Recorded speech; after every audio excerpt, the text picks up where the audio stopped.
என கண்பானவர்களே, ஒவ்வொருடைய வாழ்க்கையிலும் ஜீவ பாதைக்கு நேராக நடக்க வேண்டும் என்கிற வாஞ்சையை தருகிறவர் தேவனாகிய கர்த்தர் ஒருவரே. ஏன்னா யாருமே மரணத்தை விரும்புறதில்லை, ஆனால் மரணத்தை ஜெயித்தவர் நம்மோடு இருக்கிறார். ஒரு காலத்தில் இருளில் நான் வாழ்ந்தபோது என் முன்னோர்கள் எனக்கு சொன்னாங்க, நம்மை நித்திய பாதையில், அதை நித்திய அந்த சந்தோஷத்துக்குள்ள நடத்துகிறவர் யார் தெரியுமா? ஓம் மிருத்தம் ஜெயாயே நமக. அதோடைய பொருள் என்னன்னா, மரணத்தை வென்ற தெய்வமே உம்மை வணங்குகிறேன். எல்லாருமே வந்தார்கள், மண்ணோட மண்ணாய் போனார்கள். அவர்களுடைய கல்லறைகள் அல்லது சமாதி இந்த பூமியில் இருக்குது. ஆனால் திறந்த கல்லறைக்கு சொந்தக்காரர் மனிதராகி என்னை ரட்சித்து கிருபையாய் பயன்படுத்தின்னு இருக்காரு. இயேசு இன்னும் ஜீவிக்கிறார் என்பதை தகுதியில்லாத என்னை கொண்டு கிருபையாய் நிரூபிச்சுட்டு இருக்காரு. அவர் தாங்க மரணத்தை வென்றவர். ஆமென். அப்படிப்பட்ட மகா பெரிய தேவன் இன்றைக்கு உங்களை பார்த்து சொல்லுகிறார், என் பிள்ளைகளே, எனக்கு அருமையானவர்களே, உங்கள் பாதையை பரிசோதித்து பாருங்கள். Please examine your way. In other word I like to say, please check your path. உங்கள் பாதையை பரிசோதித்து பாருங்கள். ஆம், இதை குறித்து உங்களுக்காக இப்பொழுது ஒரு படத்தை காண்பிக்கிறோம்.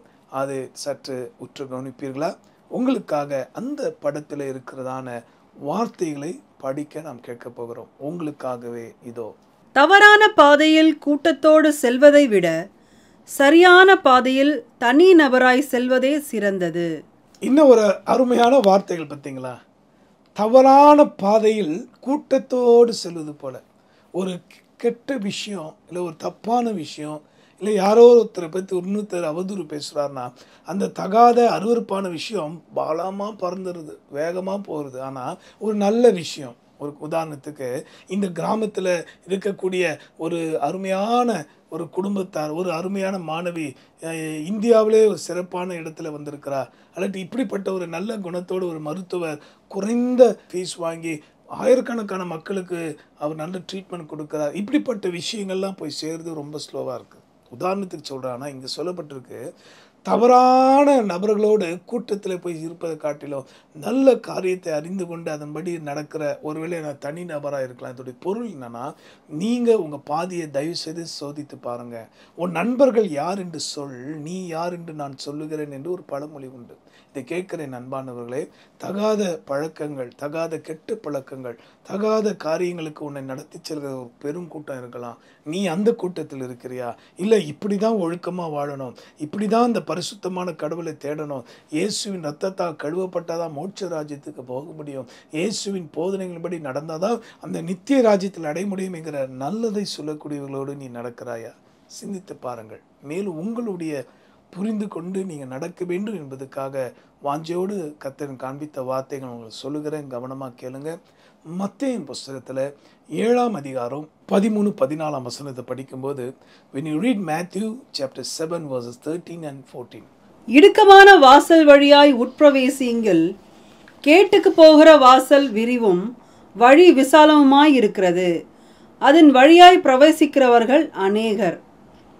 ஜீவனுக்கு போகிற வாசல் இடுக்கமும் வழி நெருக்கமுமாய் இருக்கிறது, அதை கண்டுபிடிக்கிறவர்கள் சிலர். இதை கேட்கிற அன்பானவர்களே, அந்த தனி நபராய் இருந்து நான் செல்வது நல்லது என்று அவர் சொல்லக்கூடிய அந்த வாசல் தெரியுங்களா? ஜீவ வாசல் அல்லது ஜீவ பாதை என்று எடுத்துக்கொள்ளலாம். ஆனால் கூட்டத்தோடு தகாதவர்களோடு சேர்ந்து அவர்கள் போய் சேரக்கூடிய இடங்கள் என்ன பார்த்தீங்கன்னா, அங்கே சொல்லப்பட்டிருக்கு கேட்டுக்கு போகிற வாசல், அதாவது நரகத்தின் வாசல் என்று சொல்லலாம், அல்லது அழிவின் வாசல் என்று பாதை என்று சொல்லலாம். ஆக தயவு செய்து இதை நீங்கள் தான் தீர்மானிக்கணும். மறுபடியும் சொல்கிறேன், உங்களையும் என்னையும் அவர் ஒரு நாளும் ஒருபோதும் கட்டாயப்படுத்துகிறவர் அல்ல. நம்மை உண்டாக்கின கடவுள் நமக்கு உணர்வை தந்திருக்கிறார், 6 அறிவை தந்திருக்கிறார். செயல்படுங்க, சிந்திச்சு பாருங்க. இது வரைக்கும் நீங்கள் நடந்து வந்த பாதை எப்படிப்பட்டதாக இருந்திருக்கலாம்? நீதிமொழிகள் புஸ்தகத்தில் 5ஆம் அதிகாரம் 21ஆம் வசனத்தை நீங்கள் வாசித்து பார்த்தீங்கன்னா அதில் மிக தெளிவாக சொல்லப்பட்டிருக்கு, மனுஷர்களுக்கு பலவித காரியங்கள் மனதில் தோன்றுமா, ஆனால் தேவனாகி கர்த்தர் ஒருவர் தான் அதை சீர்தூக்கி பார்க்குறாராம். இந்த வசனத்தை உங்களுக்காக வாசிக்கிறோம், ஜபத்தோடு கேட்பீங்களா? மனுஷனுடைய வழிகள் கர்த்தரின் கண்களுக்கு முன்பாக இருக்கிறது, அவனுடைய வழிகள் எல்லாவற்றையும் அவர் சீர்தூக்கி பார்க்கிறார். பிரியமானவர்களே, நான் மறுபடியும் சொல்லி உங்களுக்காக நான் ஜெபித்து முடிக்க போகிறேன். உங்களும் என்னையும் காண்கின்ற தெய்வம் ஒரு இருக்கிறார்.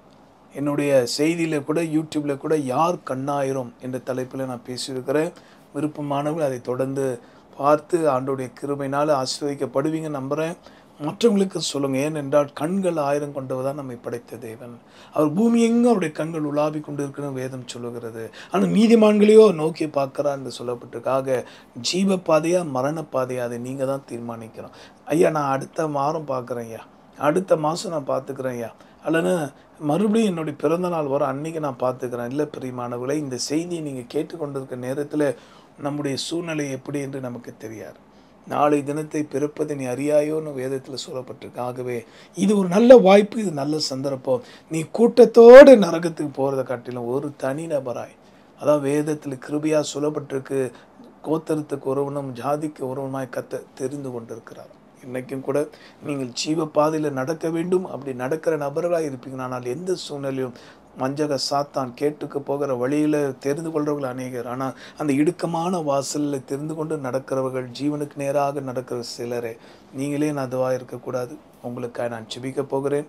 நீங்கள் சிலராக இருந்தாலும் ஒரு நபராக இருந்தாலும் இன்று மனம் திரும்பி அன்றைக்கு சகைவே இறங்கி வா உன் வீட்டுக்கு நான் வர வேண்டும் என்று இயேசு அழைத்த போது ஓடோடி வந்து ஏற்றுக்கொண்டான். அதே போல் இன்றைக்கு உங்களை ஒவ்வொரையும் பார்த்து கர்த்தர் அழைக்கிறார். இந்த செய்தியை என் நண்பர்களுக்கு, உறவினர்களுக்கு, எப்படியாவது ஒரு சில மக்களுக்கு போய் சேரணும் என்ற வாஞ்சியோடு பகிர்ந்து கொள்றீங்க பாருங்கள், ஷேர் பண்ணுறீங்க பாருங்கள். உங்களை அவர் மறப்பாரா? நிச்சயமாக உங்களையும் உங்கள் குடும்பத்தையும் உங்கள் சந்ததியும் உங்களோட அருமையான இனத்தாரையும் தேவன் ஜீவ பாதையை நடத்த வல்லவராக இருக்கிறார். பிரியமானவர்களே, தீர்மானிக்க வேண்டிய நீங்கள் தான். ஜீவ பாதையா மரண பாதையா? நித்தியத்தை நோக்கி போகிறோமா அல்லது அழிவை நோக்கி போகிறோமா? நீங்களே அதை தீர்மானித்துக் கொள்ளுங்கள். உங்கள் கையிலே அதை நான் கொடுத்துறேன். You have to decide. நான் தான் சொல்கிறேன், ப்ளீஸ் செக் யுவர் பாத். உங்கள் பாதையை பரிசோதித்து பாருங்கள், உங்கள் வழிகளை நேராக்கி பாருங்கள். தாவீது ஜெபித்தது போல, ஆண்டவரே என்னை சீர்படுத்தும், ஆண்டவரே வேதனை உண்டாக்கும் வழி என்னிடத்தில் இருக்குமானால் என்னை மன்னித்திரளும் என்று கேட்டானே. அதே போல் ஜெபிப்போமா? அன்புள்ள ஆண்டவரே, இப்பொழுது என்னோடு கூட சேர்ந்து ஜெபிக்கிற அத்தனை பிள்ளைகளை கண்ணோக்கிப்பார். அவங்க வாழ்க்கையில் ஆண்டவரே எல்லாரும் நித்திய பாதை அடையணும் விரும்புகிறார். ஆனால் கேட்டு போகிற வாழ்க்கையை தான் எனக்கு அநேகர் பாதையை தான் தெரிந்து கொள்ள விரும்புகிறார்களப்பா. அந்த இடுக்கமான வாசல் வழியாக வர விருப்பம் இல்லாமல் இருக்கலாம். ஆனால் இன்று அவங்க கண்களை திறந்தரலும்.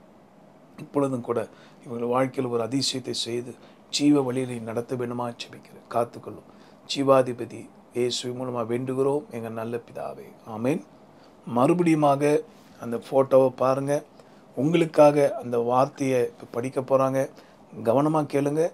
நீங்களே தீர்மானித்துக் கொள்ளுங்கள், ஜீவ பாதையா மரண பாதையா? God bless you. தவறான பாதையில் கூட்டத்தோடு செல்வதை விட சரியான பாதையில் தனி நபராய் செல்வதே சிறந்தது.